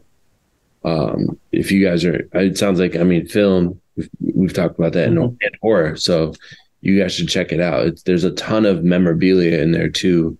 The dude who's like one of the owners, DJ Intel, he's like a collector. So there's like a ton of memorabilia in there and it's just a trip. It's a beautiful shop too. And they make good coffee. So, maybe that's who we should Voltron for. I don't know. We'll I love that. I mean, like Bob Rock was like trying to say that the coffee was code for weed. I don't know if it's all analogous or just if it's all just the same at this point with the blurred lines. But I definitely respect what y'all did there because I am definitely a coffee drinker myself. You too, yeah. Stimulants. You got me with the Sprite commercials. Like, I don't know. I wish I could think of a local drink that can vibe with it, that's non-alcoholic. Yeah, I mean that's dope. I was thinking like my kids, they love Prime, bro. Like they collect empty Prime bottles, and it's like really, it's a thing, man. Like they're all about that. So like, no, that's the thing. They love Prime. It's like flavored water. Yeah, I mean it's basically like Gatorade, but it's that Jake Paul dude or whatever. Like he's kind of running these social network streets. I thought I was the only one going through that, Jay. The Prime bottles. My kid has empty Prime bottles. I thought she needed therapy, so I'm not the only one going through it. No, it's like a trending thing. Yeah, because they're aluminum. They're like aluminum bottles. So they get them. They drink the water or whatever out of it, and then they keep the bottle. So that you got like the red, white, and blue. Got the yellow ones, and they're limited edition. There's like a Halloween drop too. But it's tripped out because, like, you're right. I just got the aluminum ones that Novak was saying, but we also just got some plastic ones just because they want to keep them. So I was like, all right, bro. Yo, that's dope. Maybe it's a Prime collab. If that's the case, we're doing pretty well, I would say. Yeah. Yeah. I mean, it makes sense. I mean, you got me thinking now that, if you do the Prime or, you treat one of them like the Voltron Sprite, I mean, it could work big time in that situation because, I mean, you guys got the personalities, you got the charisma to rock that brand, man. It wouldn't be hard at this point. No, I know. I mean, it's fun, man. We'll have to get you guys to a show one of these times. I mean, we're going to be playing, we got this Hippie Holidays one. We're also going to, Green Lights has a couple gigs. There's one, we're actually going up to Madison to play, which is where RP went to college at UW. So it'll be kind of like a little reunion for him. And then in the new year, we're going to be playing at this place called Robert's West Side. I don't know, Forest Park. I know what that is. Yeah. It's a new venue out there, which is going to be fun because I'm going to have, my sister stays in Forest Park, so I'm going to have like some family out for that one. So that'll be fun. That's over there by that's what Madison, all the bars and everything. Yes, because I went to Fenwick over there. So you went. So you go OPRF? I did, yeah. You're a Husky, man. So you know about Forest Park. When you cross Harlem, there is bars. There's bars all the way down to like Gunzo's, to the hockey shop over there. Yeah, damn, like that. The whole street, man, is nothing but bars, people performing. They got live bands over there. It's nuts on any night of the week. It's like a nice little cut, and it's like you wouldn't really expect it, but it's a good little scene over there. It's cool. So yeah, that'll be in I think it's January the 15th. I think RP just sent us a flyer about that today, actually. So yeah, it's cool. It's exciting. We got a couple things lined up. It feels good.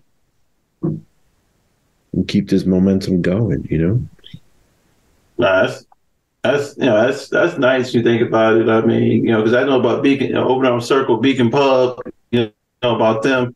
Yeah.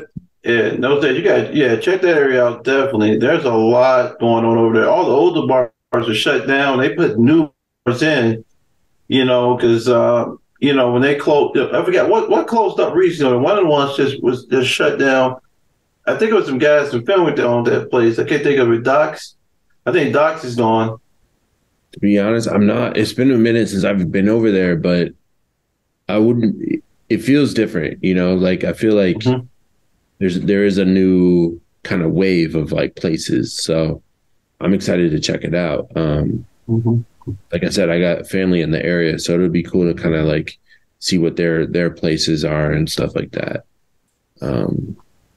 Yeah, they kind of like, I'd say they jacked the Pilsen vibe over there a little bit, but they were always there. But now it's getting more artistry over there. You know, it's getting to the point where you got singers, you got musicians on that street.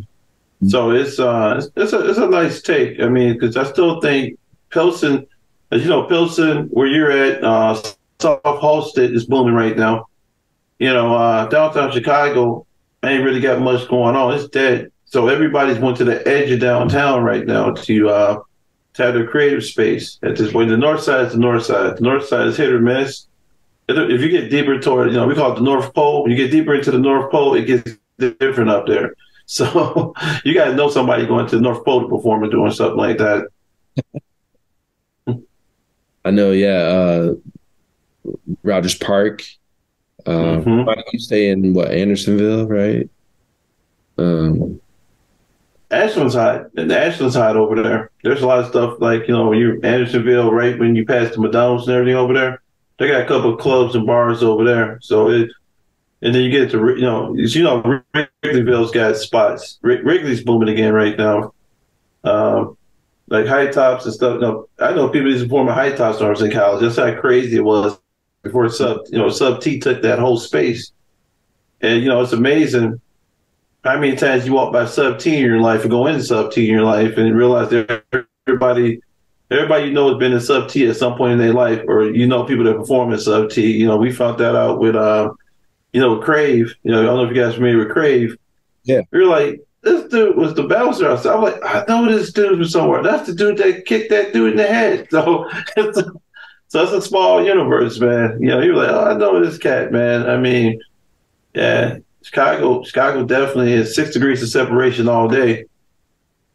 Right. And it's like no matter what you're involved with, the totally opposite ends of the spectrum, and somehow you can connect and collaborate if you want. There's a lot of that, which I love. I love that. It's another reason why it's great to be here. You guys ever think about? So you mentioned Oak Park. You ever think doing something in Frank Lloyd Wright-ish? Because you got the right hand and everything over there. To shoot something like a video. Yeah, I mean it is definitely cool over there. I mean, I don't know what it would be. Maybe something for a new project we're working on, but yeah, I mean it's picturesque, that's for sure. Yeah, I mean it's always Oak Park's always been interesting to me. Like my time over there, playing basketball at the Oak Park Y over there on Marion, Fenwick, going to Tasty Dog and have OPRF kids throw rocks at us. And so go back Fenwick Ferries. Leave Tasty Dog today. So yeah, we used to run the hill over there across the street from Oak Park River Forge, and you got that hill used to be over there. And you guys had PE across the street from the school. So yeah, the history of Oak Park, man. Oak Park is more Chicago than it is Oak Park when you think about it. Because everybody went to Oak Park, majority of people went to Oak Park lived in Chicago until they started kicking them out back in the day. No, you're right. I remember when I was playing basketball there was like a couple kids who they were like really good, but they didn't really live in Oak Park. They were from the West. They had like an aunt that lived in Oak Park or something, and so they just mess with the mailing address or something and get them in there. But as a kid, you didn't think twice of it. But it was like, oh wait, you really live over on like Laramie or something, like trying to. I would give like kids rides home sometimes and be like, we'd have to kind of like go over on like Central or something, and it's like. No problem, but it was just like, like how did y'all pull that off? Yeah, a lot of my buddies did that because I grew up on Laramie and Polk, and it'd be hilarious. He was like, how do you guys know how to get to the Oak Park Y? Because Oak Park Y, you need residency to use that Y. So we knew somebody, or when I got to Fenwick, they didn't care anymore. They were like, oh, you go to Fenwick, you can come to the Y. So that Y used to be the spot to hoop at, and then the big field house at Oak Park, we'll play there, and it's the Battle of Oak Park every damn year. Now they don't even play in Oak Park anymore due to security reasons. They play at Credit Union 1, UIC, because that used to be a fight every year. We'll win the game and be a brawl. Yeah, yeah, it's true. Yeah, were you there when Shump was there? Or when you at Oak Park? Yeah, when Sean, I was like 2 years older than him, so we were on the same team for. What was that? 2004, I guess. Yeah, I mean, we were decent, but it was like, as you know, like the West Suburban Silver, as it were, like the teams, man. Like Hinsdale Central was always really good. Proviso West. We played East a lot. I remember played against Shannon Brown. That was crazy, dunking on everybody. Like that was. What was the school that had the Cosmex? Wasn't one of the high schools had the Cosmex inside it? The McDonald's, was that Proviso East or something? No, Providence ain't no, right? Which one? Providence. I think that's East. That's over by that's in Garfield Park. Oh, that's PSF. Oh, that's right. You with the McDonald's? Right. Yeah, that McDonald's is on. That was on Laramie actually. I know you're talking about. Yeah, they had a whole McDonald's. And I used to crack up about it because kids went to that school to go work at McDonald's. So I'm like, you ain't got to go to that school to go work at McDonald's. You just go to school. But that's what they were doing. Yeah, a couple of homies went there and went to PSM. So PSM was like, you looked on the west side to try to send you PSM or Weber. You had two options, and I was like, I don't want to go to Weber. I don't want to go to PSM. And I chose Fenwick, and you got there, and Fenwick's the whole cultural experience. That's the whole pod, man. We're bringing the people of Fenwick on. That'd be a whole show. Some of the stuff that people went through over there is crazy. It is what it is. Good school. But, ain't for everybody. Real talk. I mean, I remember. Yeah, I know the area very well. When I was at film, we played. We had McGetty, we had Chris. You guys had Jason Ayers. You guys had Larry Jackson. You probably remember the Allen fight when Larry beat up Coach Allen. You probably heard about that. Oh yeah, yeah. No, that was nuts, man. Larry is cool people, man. Larry's about 6'6". Super, pretty good athlete, jump out the gym. Jason was the point guard on that team. We used to play against him a lot. Yeah. They were stacked. That Shump team was better. Your years was better, but that 97 team, that 97 Oak Park team was incredible. They probably were the hardest. They were hard to play against than Thornton. Thornton was with Melvin Eli and the rest of those cats. I mean, we had some, man, there were some battles, man, out there. But I would say it was nothing like going to OPRF with superpowers. I think my sophomore year we went in with McGetty and some other people. We all were pretty athletic, but we went in and the whole five is dunking, and you guys are like, what the hell? But there's nothing like it in that situation.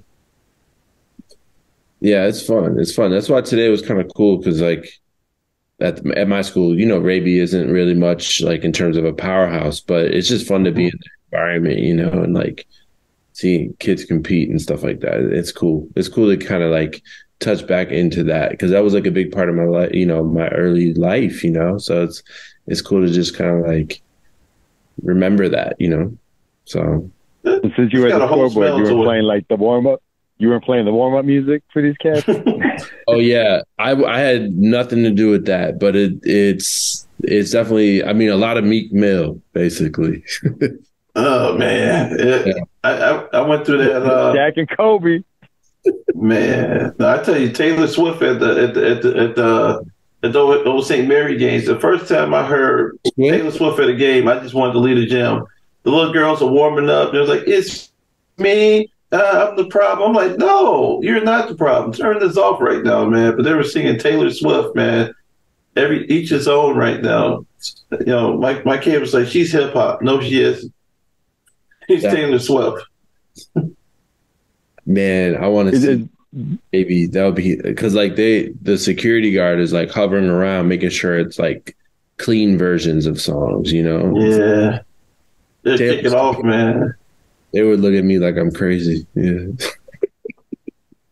I went to the game 2 years ago. They were playing the GD song. I'm like, no, they played the GD song at the game, man. No sage. I'm like, can't do that in here. The West Side different, man, as you already know, man. It really Watch is. yourself. Watch yourself. Be careful. Yeah. Yeah. They're playing Taylor Swift in both the basketball and the volleyball games that you've been going to? Yeah, they went to Taylor Swift, man, or Doja Cat. And I'm like, what the hell? My kid was like, you got to get hype on Doja. I'm like, I can't get hype on Doja Cat. I'd rather listen to Joe Buttons. If you don't do that, man, turn off, you can't do Doja, man. Like we used to listen to, you want to go down memory lane. We just, man, it would be like pretty much when Wu dropped, I think, about 93, about 93, 94, around there when Wu dropped, I remember listening to Protect Your Neck in Oak Park in the gym, and that would be blaring, Protect Your Neck. And, it was different because when Wu was playing while you warming up, most of the kids were scared at that point because they didn't understand Wu-Tang. And, Nathaniel, you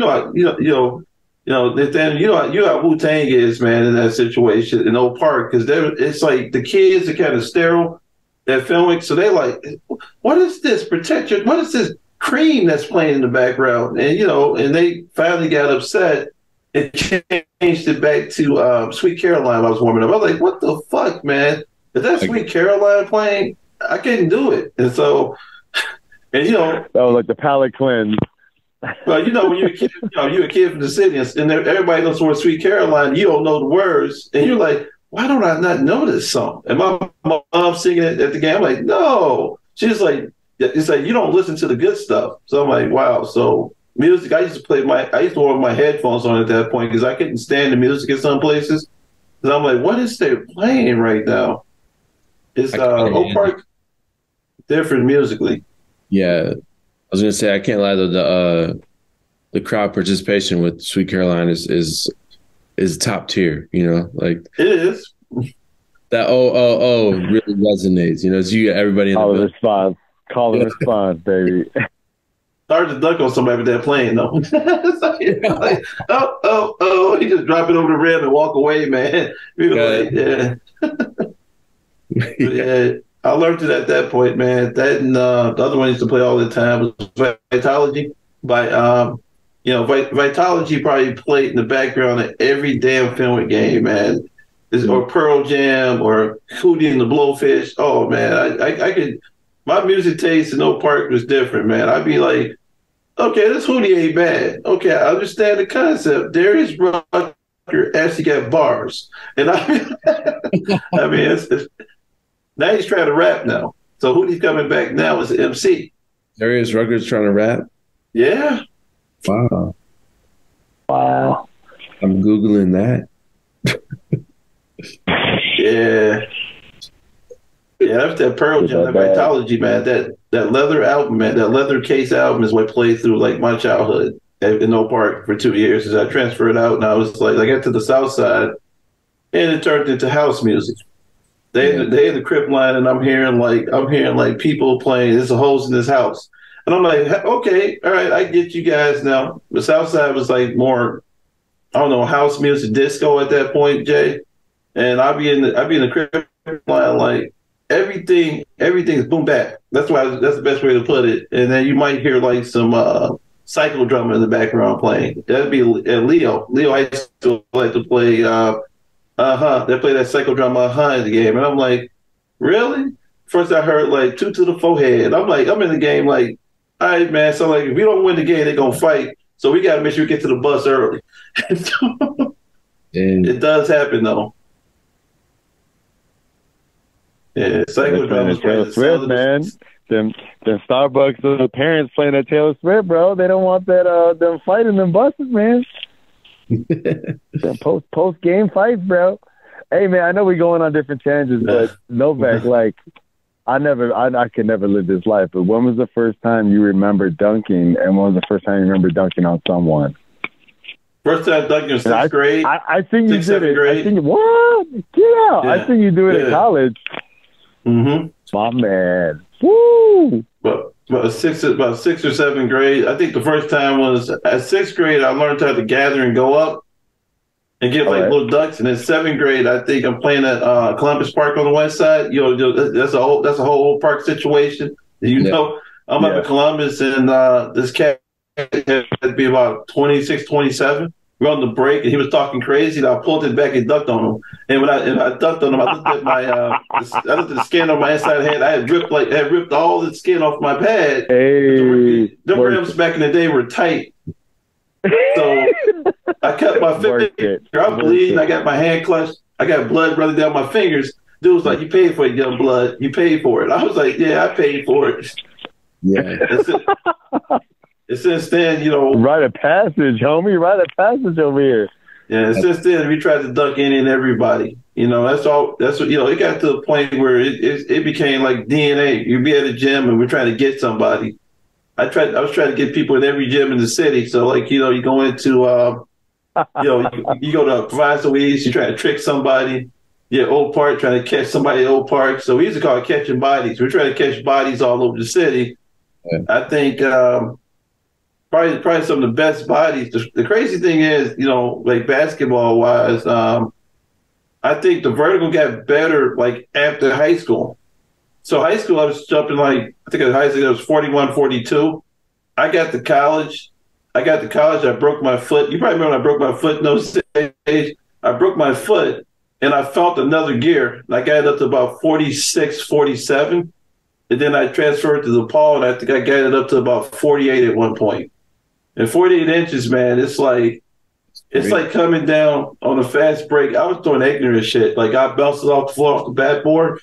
Like something coming down dribbling or whatever, I just slam it off the floor. I got to the point I started looking at it like an anime character. I come down the break and slam it off the floor and go get it. Or you try to trick somebody, and I try to like put my nuts on your head. So I try to catch them jumping, because a lot of cats, they jump well, but I was playing with anger. So it'd be like one of those things where I'm trying to break the rim, I'm trying to get into it. In that point, we started doing at DePaul, punching the rim. That's when you get up over the rim and you just punch it. It's almost like you're up so high that you're trying to hit the back of the box. So you're not just ducking the ball at that point. I'm not scraping my fingers anymore at that point. So I'm just punching the ball at the rim. Right. And we were doing ignorant stuff. We're just throwing lobs from half court, trying to catch it off stride. So you can catch a lob from like about 30 feet. I know I caught one from a guy we had at DePaul, Amari Sawyer. He was the point guard at DePaul for a minute. He could throw that thing from 40 feet toward the basket. All you got to do is catch it. And it's scary when you play with better point guards out there. So, yeah, a lot of that. But, you know, people like to fight after you dunk on them. So it's a lot of, I got a lot of altercations. So you're like, you don't do that to me. I mean, I caught a body one time in Windy City Fieldhouse is retarded. You know about that place? So Windy City they had a Filipino league, no sage, and they had a black league, they had a white league. I believe it. And so one of my buddies tricked me one week and brought me to the Filipino league. And I was like, that's a Filipino basketball league. So I show up, I'm out there, and my guy go, I bet you won't dunk in here. I'm like, why? Because, you know, we didn't know they had a team on the north side that was average like 120. There was a bunch of Filipino dudes that were shooting lights out. And I was like, what the fuck? So I'm in the gym, and like the first time we played them, they had like 85 at halftime. I'm talking about playing 10-minute quarters. And we had like 60, and I was upset. So I was like, you know what? I'm going to dunk on these motherfuckers in here, basically. So we're out there on a fast break, and one of my guys is like, I bet you won't step on his chest. And that's the first time like I dunked on somebody, and the guy jumped, but he was only like about 5'10". So when I jumped, I stepped on him. Bro, why you doing hurdles, bro? Why you doing hurdles with my Flip brothers, man? Come on. Well, they wanted to fight after that. We had to run to the car. 100%. They were like, he's a bastard, man. You saw what he did. You saw what he did to him. Like, but yeah, you know, it's fun though. Like my kid today, man, that's her fantasy right now. She says she wants to come down and dunk on somebody. That's you'll probably be like 5'6", 5'7". You ain't dunking on nobody. You maybe, I don't know. Go back. How tall are you?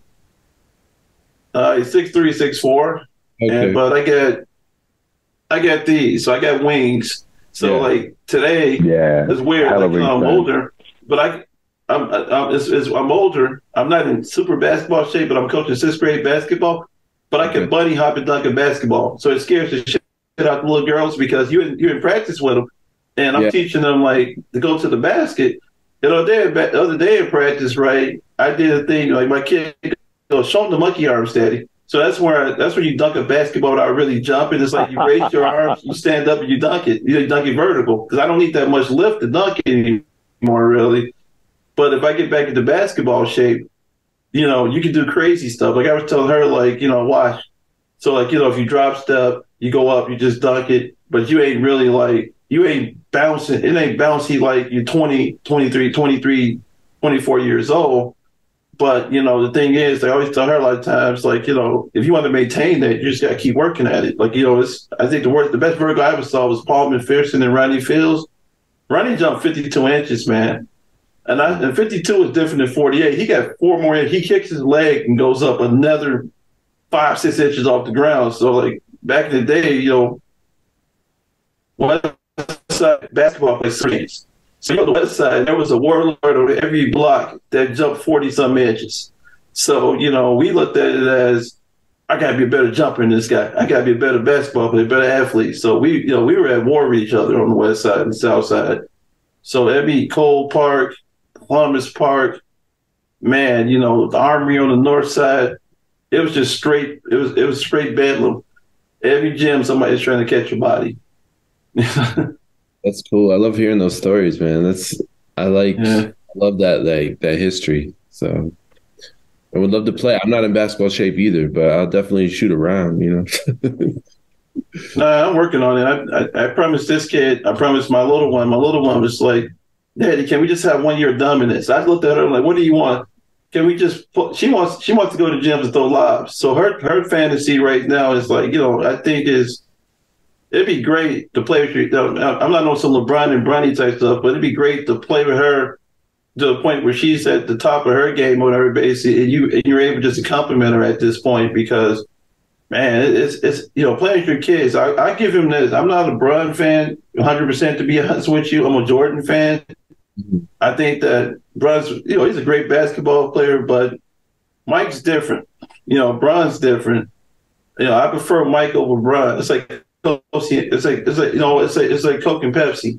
I prefer the Coke over the Pepsi if I can do it in that situation. So, but to play with them or even play with the kids or whatever is interesting because, you know, it's an age gap between us, but at the same time, to get your body to the point where you can go out there and be menacing again, it's hilarious. You know, I've been treating it like that lately, like doing calf raises again. You know, probably gonna start power cleaning again. I'll show her that, you know, there's things you can do with it. Just try to teach her. If you put the work into it, you can be great. It's the same thing with hip hop. You know, if you work on your bars, you work on your delivery, your control, you can be great. So just showing her that, like, man, you know, you can be a monster. I used the Godzilla analogy with her. You know, Daddy's dormant right now. You know, Godzilla needs some radiation. We'll figure it out. Novak dropping some life coach gems on us. Right. I still want to see that Godzilla -1, man. It's in the theaters right now. I haven't looked at any trailers on purpose. I hear so much good stuff about it. This is dope. They just extended it to Christmas Day. It was only supposed to run for 2 weeks. They extended it all the way up to Christmas Day. They said the way to see it's in 40X. 40X over in off Western. Western, right? With the moving seats, they said that is vicious, man. They said this is Godzilla not liking anybody. You can feel that rumble. You can feel Godzilla catching bodies left and right over there. That was a dope Nike commercial, by the way. I love that commercial. When Barkley dunked on Godzilla, yeah, Barkley, right. Yeah. You ever see that one? Homegrown, the Barkley one? Maybe. We're taking you back. We're taking you back in the archives in this one. Google Charles Barkley, Godzilla 101. Nike had a whole campaign. And then there was also, this is not even like, I don't even think there were celebrities in it, but Sprite had this sort of like, they were like in a cypher or something. Mm-hmm. And didn't like, somebody was like spitting like a bar or whatever. And then I think the person stopped. I don't know if the person stopped the bar on purpose. Anyhow, the reason why I remember this commercial is because I was in a cypher at like some like dirty hip hop party, and somebody just started spitting that in the cipher, and then everyone was like vibing with it, and then like thinking like, wait a minute, are you spitting the Sprite rhymes right now? What's the matter with you? Someone caught that. Yeah, just so funny. Like Sprite had like a hold on like a pulse of the rap street at the time. Oh, this is Godzilla has specs on. Yeah, isn't it crazy? Yeah, I mean, is Barkley selling those shoes right now? Are those shoes on sale? That the ones that he had in that commercial at that time? Yeah, they're back. They're back. Yeah, I saw a little kid wearing them. Like, we've been me and the little one, we've been doing Kobe's lately. So she wants those reverse Grinches, and I said I'll see what I can do. But she got that weird shoe size right now, the U5 or U5.5, which that's the same size that most women wear in this country. So it's hard to buy certain shoes because a U5 is a woman's 7, and you know how it is. Women buy kids shoes when they wear 7 or 8. So it's hard to get kids shoes because all the women having shoes, all the ladies having shoes at that point. So I'm gonna get her a pair of Grinches. I got the other day I bought in the Kobe Bruce Lee's the other day, and I brought those out. It's crazy when these kids walk up and go, "Where you get those from?" I got a job, shorty. I work every day, so I don't have a bot. I don't have a plug. I got a job. I got a job. That's the only thing I miss. I mean, the shoe coach and basketball coach and hip hop go hand in hand. We were changing, homegrown. We're changing shoes every Friday in Oak Park, or changing shoes on the South Side almost every Friday. It's like when you debut a new Nike, it's crazy, man. You see people's faces. That's the only thing I remember about high school besides playing well against people. Right. When you got a new pair of Nikes, man, and they see them, it ain't nothing like it. It really ain't. Yeah. And then you play. 11 contours. Yeah. Yeah. I mean, honestly, some of those shoes suck to play in, but they cool looking. I mean, my favorite shoe probably from that time period, probably the Huarache High. I don't know if you remember the Huaraches. The Huaraches had like that rubber sole. So Nike Huarache, they're Pippins. If you look for Pippin Huaraches, you'll see them. I had white, black, and purple. I had those. And then I also had I hooped in the up tempos, Air Max up tempos. Those are sweet. And then KG dropped some shoes at one. Kevin Garnett dropped some shoes at one point. He had some for the black Nikes. Those are pretty cool. And then probably the Jason Kidd 5s, no sage, is probably the best basketball shoe grip wise out there. The J Kidd 5s, man, they are sweet. Because they look like a track shoe, and the reason we loved them because they give you those Adidas vibes. Like to me, it was always black shoes, no socks, ankle brace, black shoes, black socks. I was always we stole that from Mike Tyson. That's the whole "I come to kill you and eat your children" look. So everything was black. Black out the shoes. I say the Bulls probably inspired them with the playoff editions of everything because when the Bulls put on black. Majority of the time during the playoff years, the 6 championship years, it was a victory at that point.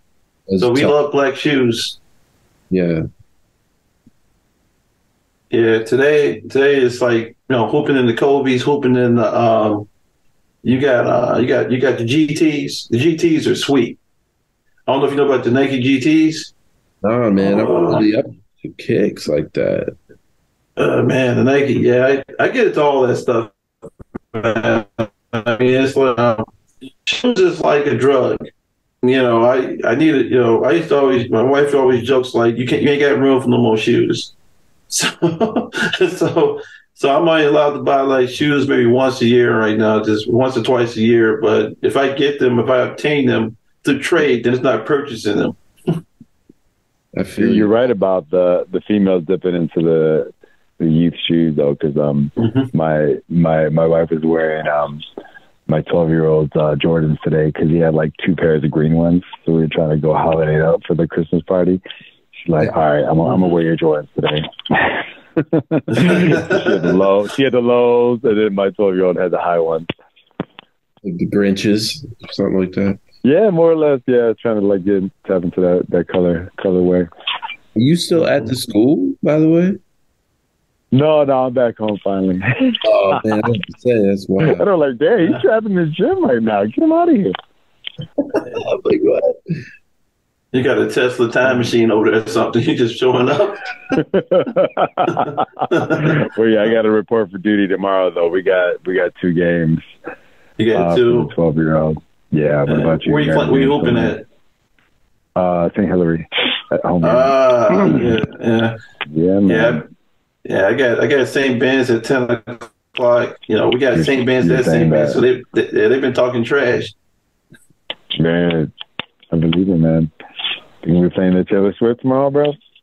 Man, I'm gonna try to slip some Mob Deep in the headphones for him. There you go, bro. I say one, man. Take over. Yeah, I say one thing. You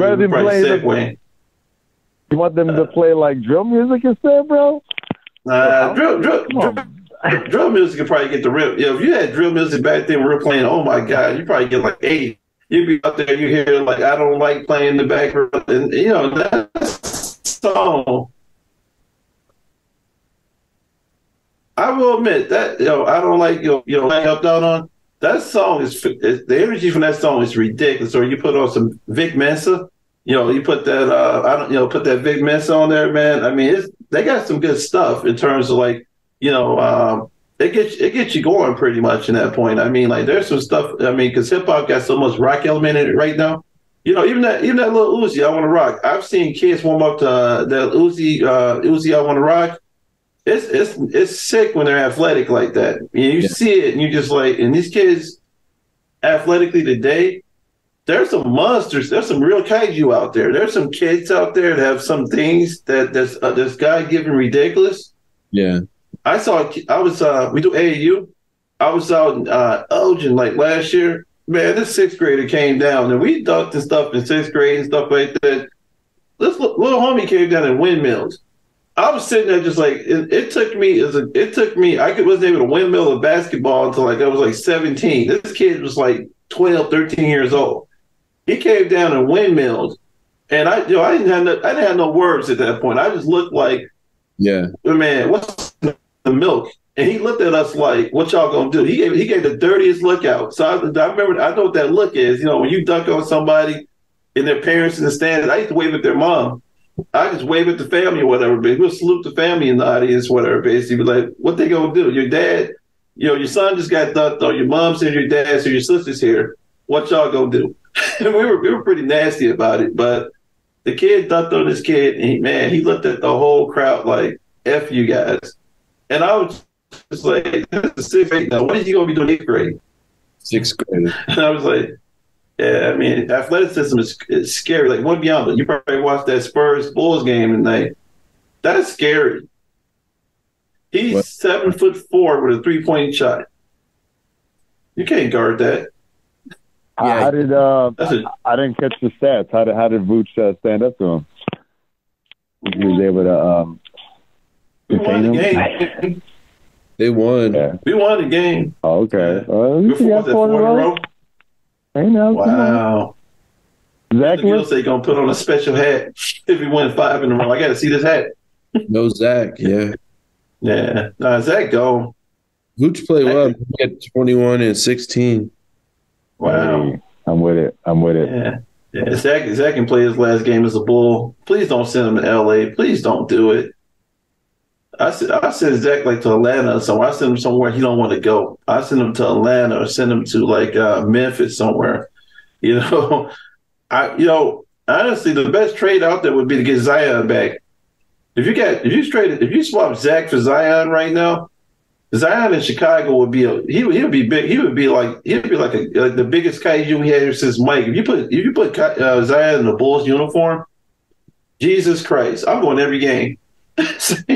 That's homegrown. That's the best, man. That's the best in-game dunker I've seen in a long time. I saw the Zion game. Jesus Christ. Yeah. Didn't he post a video that he was saying he's coming to Chicago? I know he was probably just doing it just to be funny. Oh, I did see that. I saw he was like talking to the security guard or something. Hey, it might happen. If we can swap Zach for Zion, I want a jersey. I'm there. You know, I'm somewhat a Zach fan, but Zach is a bad shot taker.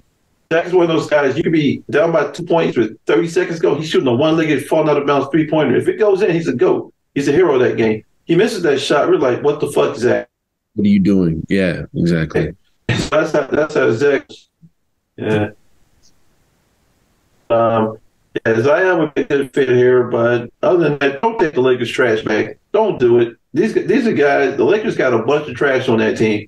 You know, Bron's getting older. I don't want D'Angelo Russell. I don't want Rue. I don't want Rue in that situation.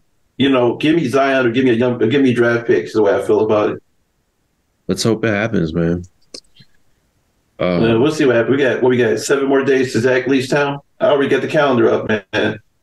on December 15th, Zach LaVine is leaving Chicago. Yeah, that's got to happen. Midnight. Yo. Yo. It's been awesome to talk to you guys. I gotta sign off, bro. I gotta get All going. Right. All right, man. No, we appreciate you, man. Yeah, I appreciate you. Yeah, it's been fun to chop it up.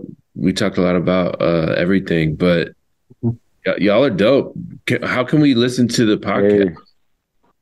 Hey. Yeah. So I'll probably post it up on YouTube by tomorrow, and then we'll have it on Spotify at some point. And yeah, bro, I'll probably be at that Forest Park show. So yeah, man, definitely looking forward to checking y'all out because y'all got a lot of stuff. And that Madison one sounds pretty cool too. So yeah, it'll be cool. Get out there. Ask me about Forest Park. That's nearby. Yeah, you know. Yeah, you'll see. We'll be posting about that pretty soon. That's cool. Appreciate you guys. Appreciate it. See you guys. I'll go ahead and wrap it up. All right, Novak. Yeah, I'll let you close it out, Novak. Yeah, thank you, Homegrown and Kamanu. Thank you definitely for coming on the show. Yeah, it's been a pleasure, man. Always good to chop it up with Chicago artists. Definitely check us out everywhere podcasts are at. Check us out on Spotify, YouTube, wherever we're out there. Go listen to something dope today. Go catch a body. All right, talk to you guys later. Peace. Peace, y'all. Faith is the answer. Be